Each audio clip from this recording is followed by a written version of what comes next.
Ya kan? Maka hari ini tuh let's do sinergitas pentahelix untuk ketahanan energi, pesannya net zero emission. Next. Jadi ini yang trauma 5 ini yang bapaknya yang pemerintah yang ngasih duit, punya 2 anak BUMN sama swasta. Terima kasih Mas yang luar biasa gitu. Ya, sampo dan sebagainya. Kami kecil-kecilan juga begitu, agak nekat nih sob. Tapi ini begini, pertanyaan saya, apakah riset-riset kita itu sudah dinikmati oleh petani, Pak? Jangan sampai kita riset, buang duit segala macam, kadang-kadang duplikasi, sampai di perpustakaan saja. Nah, mudah-mudahan pada hari ini tugas berat Ibu Delima, Pak Sahat dan Pak Ajis, bagaimana semua ini, tadi kalau istilahnya Pak Ajis senior saya, begitu dia lah jadi leading, jadi pimpinannya, jadi imamnya. Kalau nggak susah kita ini. Nah, nextnya yang menarik nih Pak. Next. Nah, mudah-mudahan kita masih mengingat. Jadi waktu di Davos, Pak Menko Marves bilang, ini diucapkan resmi loh sebagai Menko, bahwa tahun 2045 kita nggak mengimpor lagi BBM. Dan katanya kita mau produksi 100 juta ton sawit. Tetapi yang penting katanya 70% untuk energi. Maka topik hari ini kita bicara mengenai ketahanan energi. Kata Pak Ajis atau kata Ibu tadi, hampir semua riset sudah dilakukan. Kita bikin bioaftur dari PKO, kita bikin biodiesel itu anak TK lah. Bensin sawit Pak Sandi ITB dan kawan-kawan. Di semua bahan bakar kita bisa lakukan dari katanya incredible tree sawit. Ya. Nah, cuma bagaimana nih begini? Let's you become the leader supaya kita nggak kemana-mana. Kasihan rakyat.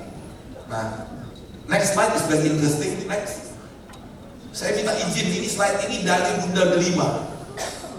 Dia bilang 110 tahun sampai Indonesia 1001 permasalahan tidak kunjung selesai. Terima kasih Bunda Delima. Jadi tadi juga dia dipesan di kotak sama Pak Ajis. Di Malaysia itu ada MPOB, Malaysian Parliament Board.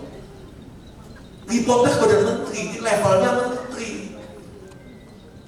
Kabinet tuh sawit itu kasubdit tuh.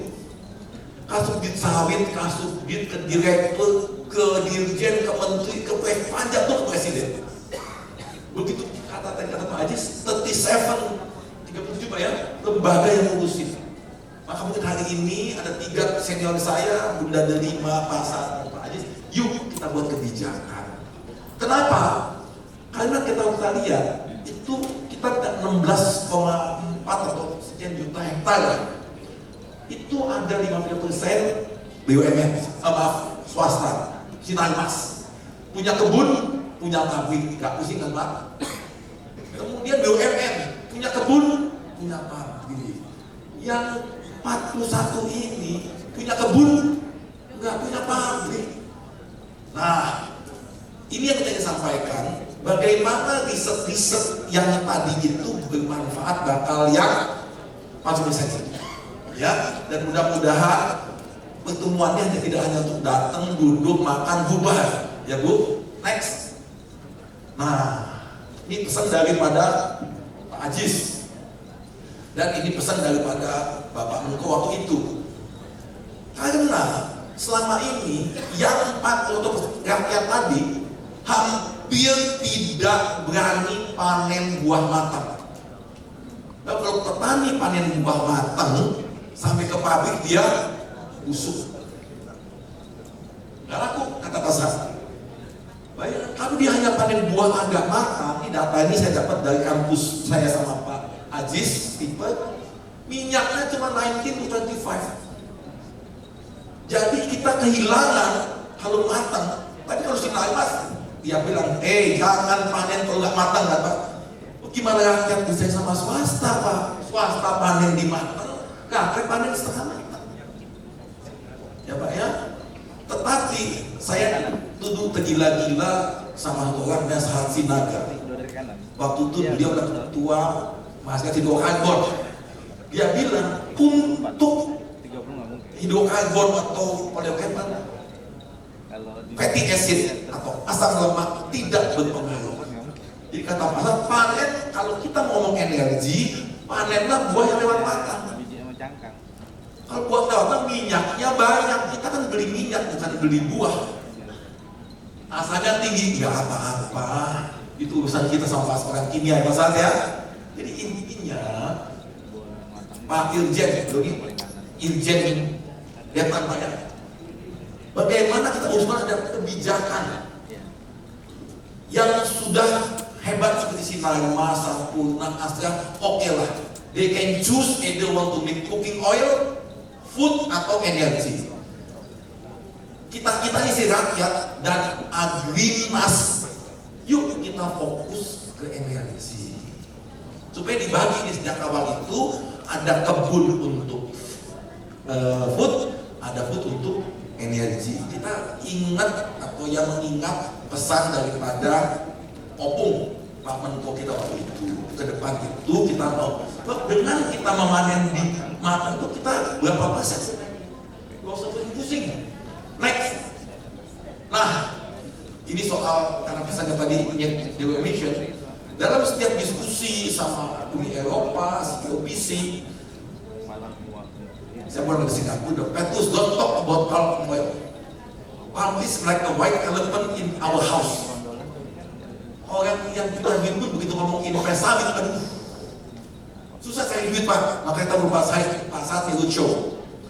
Tapi kalau kita bedah antara kebun sama pabrik, kami dengan UGM lagi buat isu holistik Pak Ajis.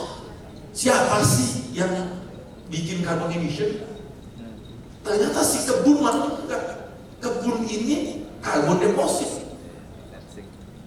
Yang emission itu ya transportasi dan pabrik. Jadi kalau pahlawan karbon itu soalnya petani. Petani kan seharusnya mendapatkan karbon kredit, bukan pabriknya. Tapi pabriknya ini kata Pak Edwin Saputra Lubis. Dia bilang masalahnya itu 103 tahun di saatnya sejak Belanda bikin pabrik sawit di Intamulu, teknologi tidak berubah. Itu lagi, rebus lagi. Katanya 1 ton TBS membutuhkan 0,8 sampai 1,2 ton air.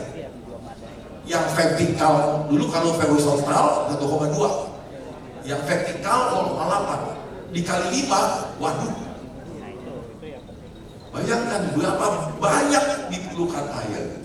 Maka di Indonesia ini di tepi sungai banyak pabrik, kurang kebun, di pedalaman banyak kebun. Nah piknik lagi si buah kemana-mana. Yang membuat kos terbesar kita adalah logistik kos, dan karbon emisi ada di transportasi. Makin jauh dia jalan dari kebun ke pabrik, emisi PO, dikirim ke pelabuhan, keliling lah. Maka World Bank mengatakan logistik kos kita turun dari 47 ke 63. We are very low. We are the worst in Asia. Next.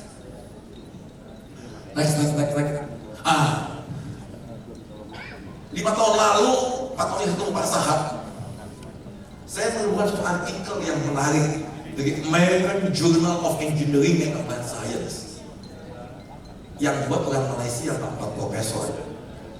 Dia bilang katanya dry heated oil palm fruit yield the crude oil with the comparable quality compared to this one.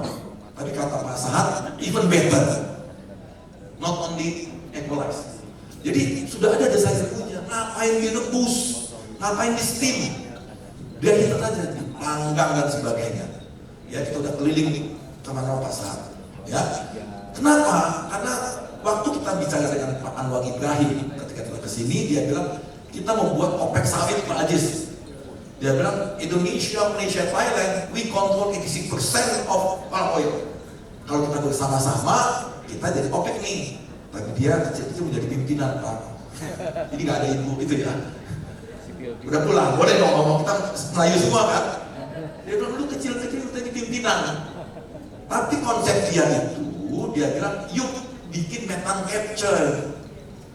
Jadi kalau dia tuh udah bikin limbah, bikin pome, keluar metan, ditangkap dengan metan capture jadi gas.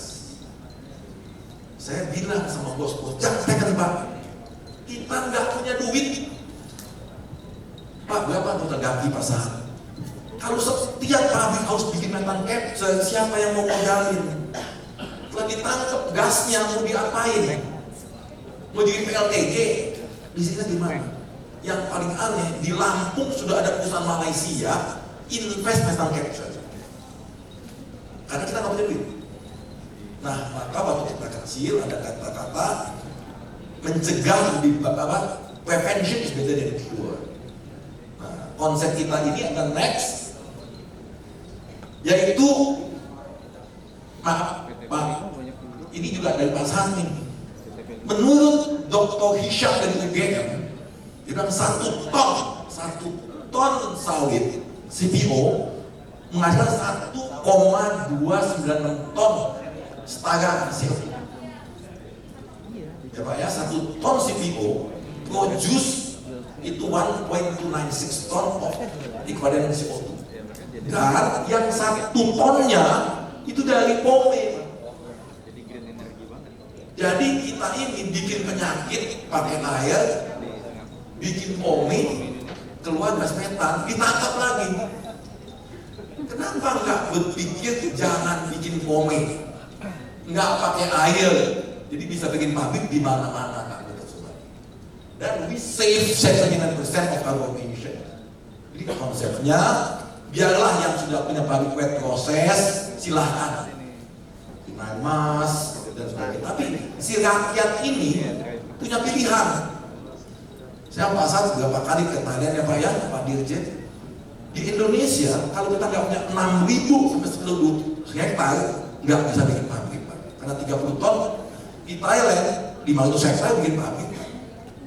Jadi pabriknya ada di kebun, murah prediktornya dan berani panen buah matang. Next.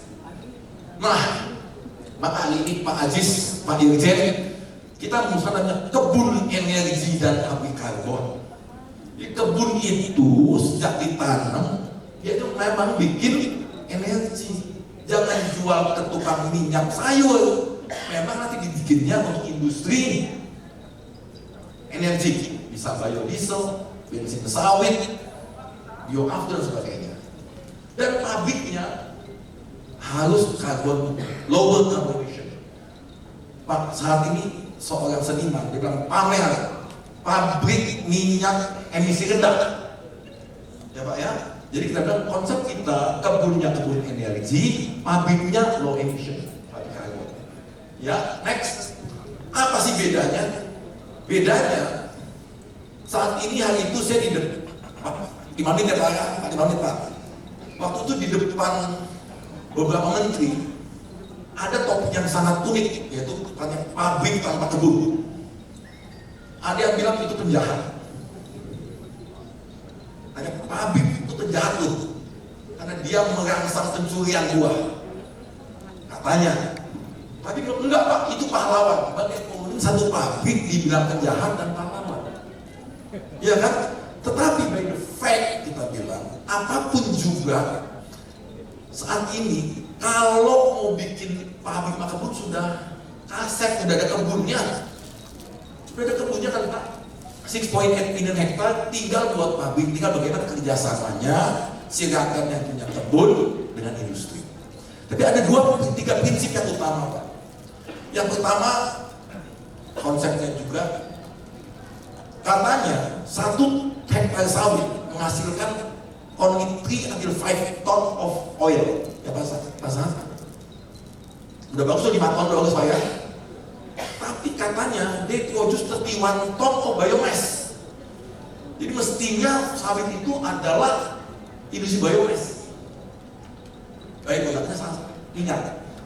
Yang kedua, kalau kita memanen padi, yang dibawa ke pabrik itu hanya bulir padinya. Jeraminya ditinggal di sawah. Nah, konsep yang pertama itu, yang dibawa ke pabrik itu jangan sama tangkos-tangkos tapi hanya buahnya, hanya berondongnya, supaya si si organic matter tetap ada di kebun yang mengandung banyak kalium. Tetapi supaya gampang brondol, Pak Asal sampai ke India nih sama Pak Iman dan BPDB udah kasih support ke Unulam untuk membuat ripening proses, sehingga buah itu kalau nggak sempat matang dimatengin. Kemudian ada alat ya kalau bilang tracer, dry tracer. Buah itu di tracer, pisahlah dia